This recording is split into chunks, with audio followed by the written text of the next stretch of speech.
Oakaazdoreyth, Part 2. I want to thank those who are trying to help me with my problem.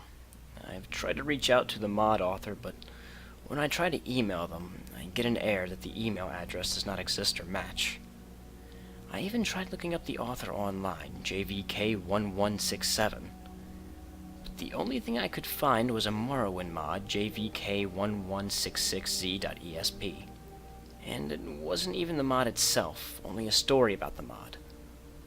I have to be honest, when I read the story, I couldn't believe it. It was too fantastical. Sure, it was a great and spooky read, but it was unbelievable. And given my current predicament, I completely believe it. A few things have happened since my first post, and each of them is having me question my sanity. When we last left off, I had loaded up the game again in the same spot, and that creepy whisper told me, "You can trust me. Just follow me and I'll show you the way through." So, standing there on that path, my level 95 character, who is well versed in two-handed combat with mean archery skills, and a powerful Thum at my disposal, I began my walk through the forest. A few minutes in, and I can begin to notice that the path I am on is very familiar. Although the trees are denser and the fog is more enthusiastic, to say the least, I'm in Falkreath Hold. No, not just a dungeon in Falkreath Hold. I am outside in the world of Skyrim. There are the normal map markers, and I can make out stars beyond the cloudy night sky. I tried to fast travel to a city, but it was no use. I tried waiting till morning to maybe get rid of the fog, and again, no use. The wait option isn't even accessible. I used my detect life shout and look all around me. Nothing was there, no animals or anything. Without any clear objective and the appearance of being in the wilderness of Falkreath, I thought, why not make my way to the city? I'm facing in that direction anyway, so I continued on. On my way to Falkreath, I began to notice that the noise of the wilderness was not insects or wind, but instead it was low, indistinct whispering that was in the loading screen. I stopped again, and once more used the detect life shout. I looked around me. To my right, nothing. Behind me, nothing. And ahead of me, nothing. But when I looked to the left, there was a pink silhouette of the life detect. It was close, just ahead beyond the tree line. I switched my shout to unrelenting force, just in case I have to blast whatever it was off its ass. What I heard next is going to be hard for any of you to believe, and again, you can believe whatever you wish, but it gave me chills like I had never had before. In a voice as clear as it could possibly be, something called out to me from beyond the tree line. "Daddy? I can't find my way out of here.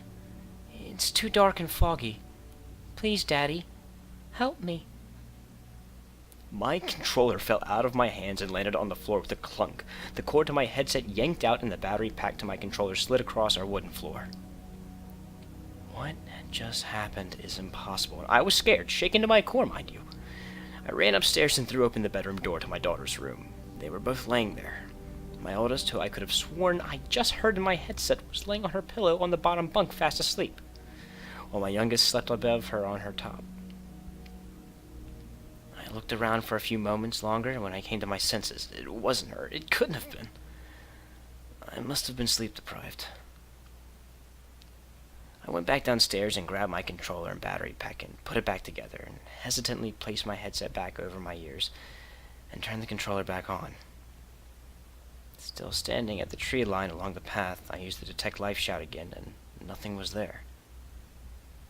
I looked all around, and nothing.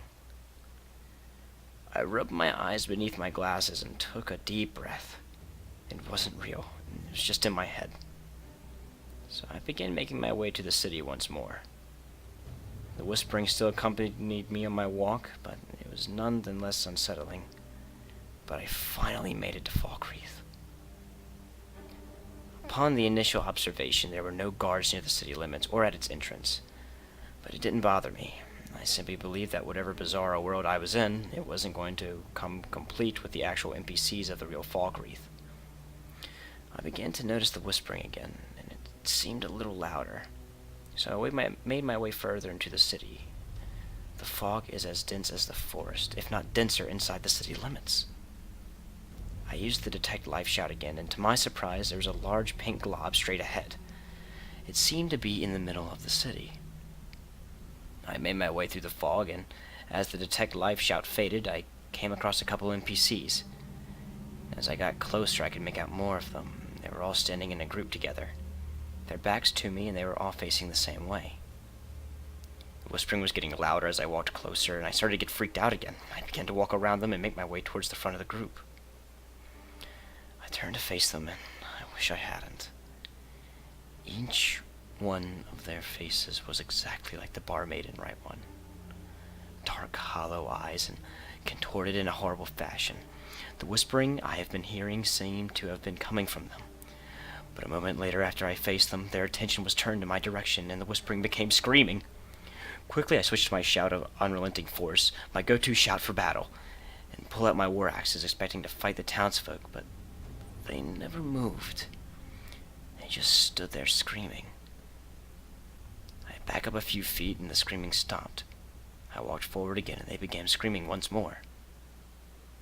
I put away my weapons and walked away from the group. Once the screaming stopped and the whispering dulled, I began to make my way back through the city, back the way I had come. Outside the city limits, I thought it would be a good time to call it a night. I was clearly tired and scared, and the two does not go well together. I saved my game and turned off my Xbox and walked over to put my controller on the charging dock. It was late at night and well past midnight, and I needed to get some sleep. Upon placing the controller on its dock, I had a weird feeling I was being watched. You know, that feeling when you can just feel someone looking at you as if their stare was physically touching you. Standing next to my Xbox, which was next to the living room window, I begrudgingly pulled back the curtain with one finger and lift up one panel of the window blinds and peek through the slit. There, in the distance next to the road, under the dull light of a street lamp, was a shadowy figure, standing there like a dark statue. My eyes stared unblinkingly as I felt a strong, mind-numbing urge to walk outside. I felt stinging in my eye and finally blinked, and in that single instant the figure was gone. I shook my head and forced myself upstairs, where I laid awake for the next few hours, going over in my head again and again what I had just experienced. One single thing kept creeping into my thoughts. You can trust me. Just follow me, and I will show you the way through.